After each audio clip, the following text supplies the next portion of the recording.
USAA knows dynamic duos can save the day, like superheroes and sidekicks or auto and home insurance. With USAA, you can bundle your auto and home and save up to 10%. Learn more and get a quote at usaa.com/bundle. Restrictions apply.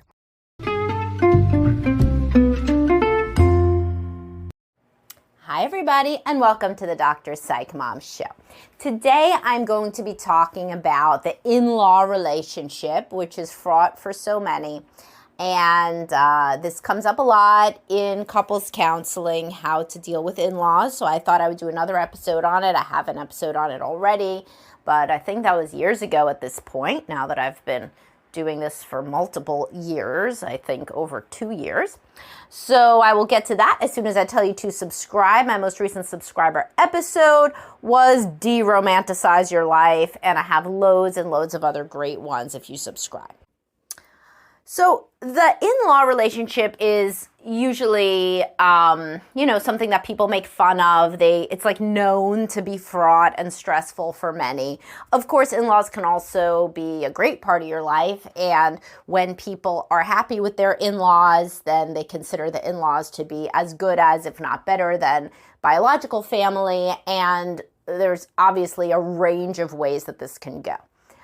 For the purposes of this, I will assume that it isn't going awesome because honestly, the truth, like the whole TLDR of this is if you're struggling in your relationship, you're probably struggling with your in-laws too. Why? You think it's because your in-laws are just as bad as your husband or your wife, and so therefore they're the whole reason that everything's terrible. And if they had just been better and better at parenting, then of course your spouse would be so much better and blah, blah, blah. No, the reality is you don't get along with your spouse for reasons having to do with you also. So if they are similar to your spouse and you don't get along with them for the same reasons that you don't get along with your spouse, which have to do with you. So they could suck, but as I talk about all the time, you can suck too. And there's just a dynamic that doesn't work. So the most common one that I see is that people who are more sensitive, they blame the in-laws for being not very sensitive and thereby not teaching the spouse how to be emotional or intimate or close. This is a very good whipping boy for the problem of your spouse not being close enough. Now, when people are younger, they tend to blame the in-laws more. They do not have a wider perspective on parenting. They have only parented very little children, if any children at all, and little children are very cute. And so by the time you parent an adolescent or an adult child, you understand that, there's a lot of variables going on. Shit is not easy. Everybody's probably doing their best, etc. But when you're very young and you meet your boyfriend or girlfriend's parents, you think that they have a lot of power because you're used to being a child, and when you're a child, adults and parents have a lot of power. So it's interesting to be in a second marriage. Obviously, I myself am in a second marriage as well as many people that I know and many of my clients. And when you meet the in-laws of the second spouse, it's like they're just people. Like you realize that they are literally just people, whereas in your first marriage, they seem like put on some kind of pedestal for better and for worse as these, adults. Like they were adults and you were a child.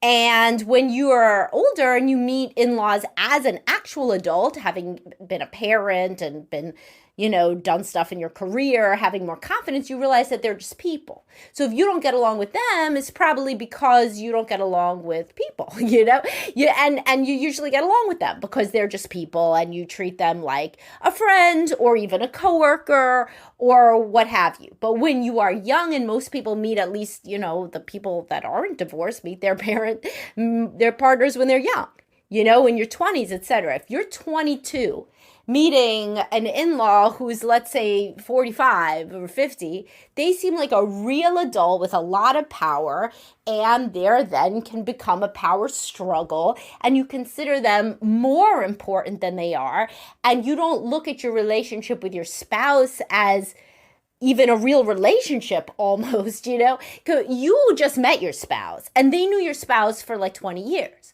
or 20 something years. And so they seem like they have a lot more power over your spouse potentially than you do.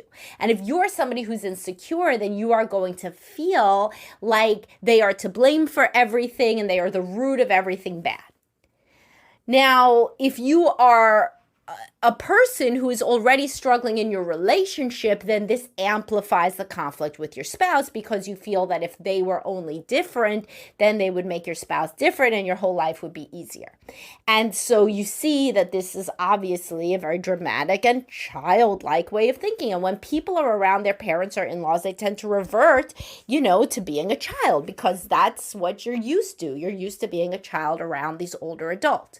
So when your mother-in-law has a question, so let's say you're like a girl who's 25, you're living with your boyfriend, your mother-in-law comes over and says, "Oh, why'd you put the couch there?" Oh my God, man, is this a knife to the heart or what? What a terrible person. How could she be critiquing your sense of home decor? And you know what? This is why your boyfriend can be critical and insensitive because of his mother. And if his mother was only more supportive and loving, then he would be more supportive and loving too. And he wouldn't, criticize you or say insensitive things. If you're 40 and your mother-in-law says, "Why'd you put the couch there?" You say, "Well, because the TV's over there," and you go on with your day. It doesn't even rise to the level of anything. Now, for people who struggle mightily with attachment, such as people who are fearful, avoidant attachment, and have very, very difficult childhoods and have ongoing, issues with closeness and trust, then even at 40, the in-laws can turn into a problem. But still not the same ways they did when you were young, because it's obvious. They're aging, they are infirm, they're getting weaker. To be blunt, you're going to outlive them. It becomes quite obvious. I mean, you always knew it, numerically, because that's how the number line goes, but it becomes obvious that you're going to win this round, because you're going to survive them. And so it doesn't really matter what they say. And it's very, very different when you're 20 and they're still in the prime of their youth. And not their youth, but the prime of their life. And now, as I've discussed in episodes like when your father out-alphas you, very narcissistic parents, they don't like to give over the torch, so they still act like they're very, very important. So it may not just be, by the way, that the mother-in-law is saying, "Did you put the couch there?" As a sheer innocent, and she's just so naive how that would be taken. She may be, in fact, starting a problem because she may be somebody who likes to be asked about decorating, and she's hurt that you didn't ask her about decorating, this, that, the other, right? So it does take two to tango in any kind of situation. But the older you get, the more you don't give a shit because you have other stuff going on. But when you're very young, you're in the intimacy versus isolation stage of Erickson's stages, and I did a whole podcast on those, and it's very important to you. This relationship, this marriage working out and having a good relationship with your in-laws is so transcendentally important at that stage that every comment she makes about the couch is burned and seared into your memory. And then it becomes a problem with your boyfriend. Why don't you say something to your mother about saying something about the couch? And then, of course, he doesn't want to, etc. So when you're thinking about your issues with your in-laws, there's two ways to think about it. In the first podcast I talked about, they're really the same as your issues with your spouse. So think about it like that. Instead of making the in-laws the proxy variable here, it's obviously much less risky to be angry with them than to interrogate whether you're really angry at your spouse, because that would be marital issues, and this one's just in-law issues, and that seems less threatening to your marriage overall. So there's that, just they are a proxy variable for what you don't like about your spouse, but also they are surrogate parents. So you're also interacting with them in ways that you interact with your own parents, and they are bringing out a lot of insecurities and making you act in ways that maybe you're not super proud of also, and exacerbating your own worst qualities yourself. So if you're somebody who struggles with feeling secure in your choices, then of course, when your mother-in-law says, "Why'd you put the couch there?" then that's going to bother you more than it would bother somebody who's very confident in their choices about where to put the couch. And these same insecurities plague you in other arenas. So first of all, they're a proxy for your spouse and for your issues with your spouse. But second of all, they're just a proxy for your issues with people, people writ large. And whatever triggers you about other people, if it happens with your in-laws, it's going to trigger you with them.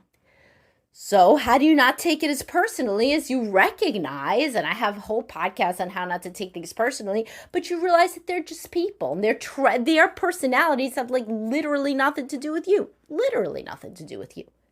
It's very transformational for my clients when I say things like 90% of how people act is about them and 10% of it's about you. So you could have put the couch in a different place and she would have had a problem with where the refrigerator is, because this is a person who likes to make, a comment. And does it have to bother you if this person makes a comment? No. It doesn't have to bother you. It's incredibly liberating to realize that it doesn't have to bother you at all. This is a person who gets something in their identity out of talking to people about better places they could have put their furniture. And that does not have to impact you even slightly. It can just be a quirk of their character. You don't have to find it endearing, although, that would certainly be convenient if you could do that, but most can't. You could just say, here's my mother-in-law. I bet there's going to be a comment about my furniture, and that is what it is. And when she goes into 9 out of 10 houses, would be a comment about the furniture, and the 10th house is her own, so there's no comment. So you could see it as having very, very little to do with you. Secondly, if there are in-law issues in your marriage, they improve mightily and massively if the person can speak about their parents with objectivity and rationality instead of blindly defending them. So if you are a guy in a situation where your wife is always criticizing your mother, and I help guys with this all the time, if you, by the way, don't like something that your mother did, you can say it. And you know what happens a lot of the time? You say, man, my mom criticized where we put the couch. Man, I don't like when she's critical. Your wife will be like, oh no, that's just how she is. Don't take it personally. Literally, it flips on a dime. Whereas if you were to say, well, she was just trying to be helpful, then your wife goes off for an hour on how disrespectful your mother is. That's why you are how you are, etc., etc. So if you are the person who has conflict because your spouse thinks that you are too blindly defensive of your parents, you don't have to say you don't love your parents, because you do, probably. You don't have to say anything, quote, bad about their core. If you make even one observation that is objective, literally oh, my mother certainly gives us a lot of feedback about our couch, then you will see things transform so much, because then your spouse sees you as that you are not their child first and foremost, but rather an adult who's able to at least see that people have different personality traits, and some of them are more wonderful than others. And in this case, if your mother's always commenting about the couch, it's probably not your favorite thing. And if you're the kind of person who thinks, I don't care, I love my mother, so I don't care, well, that's not helping your marriage. It's just not. It's not looking at things deeply and not saying, oh, look what happened today from an objective stance isn't helping you in any way.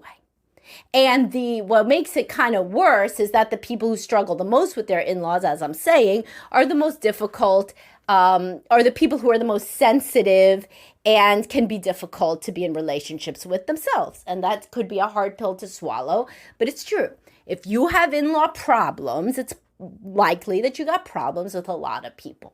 And so those people, they are used to being kind of on the outs with people. And what they're hoping for from their spouse is that for once their spouse will be wholly on their side.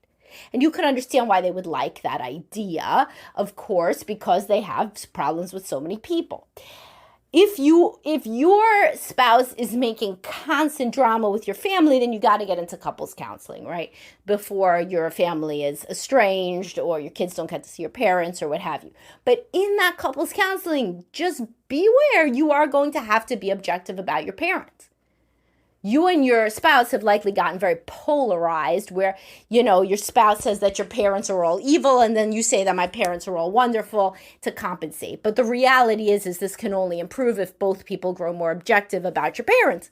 So you're probably going to have to get more objective about them and say, yeah, there's things that they do that are irritating. And then your spouse will have to say, yeah, they are not complete demon spawn. And I guess my problems with you are more about you.